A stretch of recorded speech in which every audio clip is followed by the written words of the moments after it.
জানাজার নামাজের পরে হাত তুলে দোয়া করা জায়েজ কি? জানাজার নামাজের পরে হাত তুলে দোয়া করা মুস্তাহাব। বাপের বেটা হইলে জানাজার পরে রসুল দোয়া করছেন এমন একটা হাদিস দেখাও। যেখানে জানাজার পর দোয়া হয় করবেন, যেখানে হয় না চুপ থাকবেন, ফেতনার দরকার নাই। কিন্তু কোন মৌলী সাহেব যদি চ্যালেঞ্জ করে না জানাজার পর দাফনার আগে দোয়া চলবে না, এটা হারাম, এইটা আমি মানবো না। এখন দাফনের আগে দোয়া করণ যাইতো না, মৌলবী শুধু একটা দলিল দাও।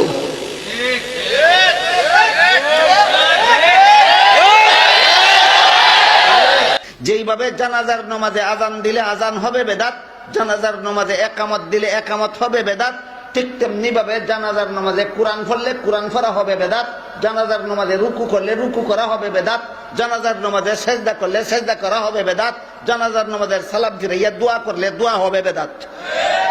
ঠিক বললে হবে না, বেদাত কেন হবে সেটা বলতে হবে আপনাদের। আমি একটা একটা করে আবার বলি, জানাজার নামাজে আজান দিলে বেদাত হবে কেন?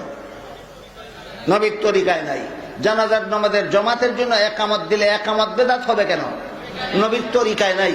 জানাজার নামাজে কোরআন তেলাওয়াত করলে তেলাওয়াত বিদাত হবে কেন? নবীর তরিকায় নাই। জানাজার নামাজে রুকু করলে রুকু বেদাত হবে কেন?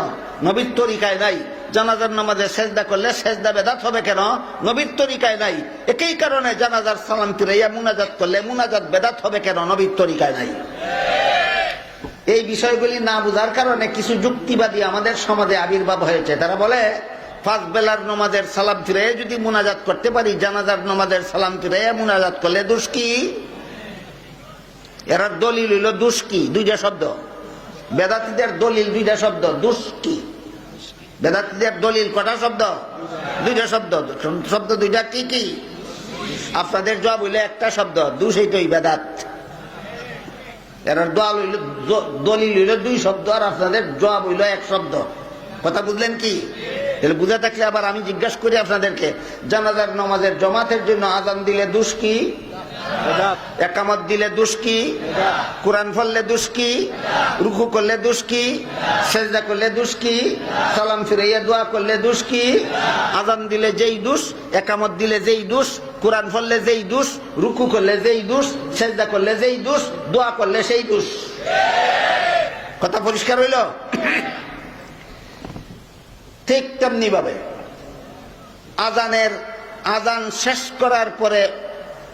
শেষ করার পরে দুরূদ শরীফ পড়া সুন্নত।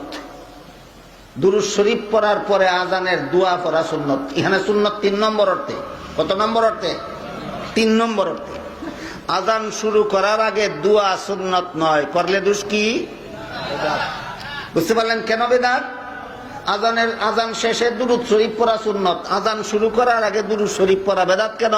এটা বোঝার জন্য এই দুরূদ নামাজে একটু ফিট করে দেখি, তে সহজে বুঝে আসবে। বলুন তো, নামাজ শেষে সালাম ফিরাবার আগে দুরূদ শরীফ পড়া সুন্নত কিনা? তাইলে হাদিস শরীফে তো রাসূল বলেছেন, যে ব্যক্তি আমার প্রতি একবার দুরূদ শরীফ পড়বে তার প্রতি আল্লাহ 10 বার রহমত নাযিল করবেন, তার 10টা গুনাহ মাফ করে দিবেন, তার 10টা মর্যাদা বাড়িয়ে দিবেন। দুরূদ শরীফের হকিকত এটা স্বয়ং সম্পূর্ণ একটা বিষয়। এটা অন্তত 1.5 ঘন্টা আলোচনা করলে আমি আপনাদেরকে বুঝাতে পারবো দুরূদ শরীফের হাকিকত। আমাদের সমাজে যারা দুরূদ শরীফ নিয়ে বেশি বাড়াবাড়ি করে, বেশি চেঁচামেচি করে, এরা দুরূদ শরীফের হাকিকতই বুঝে না। আজকে সেই আলোচনার দিকে যাচ্ছি না, শুধু বলছি নামাজের শেষে সালাম ফিরাবার আগে দুরূদ শরীফ পড়া নবীর সুন্নত কিনা? সুন্নত। তাহলে দুরূদ শরীফের যেহেতু এত ফজিলত, রসুল বলেন একবার দুরূদ শরীফ পড়লে আল্লাহ 10 বার রহমত নাজিল করেন, 10টা গুনাহ মাফ করেন, 10টা মর্যাদা বাড়িয়ে দেন। তাইলে এত বড় ফজিলতের দুরূদ শুধু নামাজের শেষে পড়বো কেন? নিয়ত বান্দার পরে সুবহানাকা পড়ার আগে একবার দুরূদ শরীফ পড়লে দোষ কি? বেদাত। নামাজের শুরুতে দুরূদ শরীফ পড়লে দোষ কি? এই প্রশ্নের যেই জবাব, আজানের আগে দুরূদ শরীফ পড়লে দোষ কি, সেই প্রশ্নের একই জবাব। সেই প্রশ্নের একই জবাব।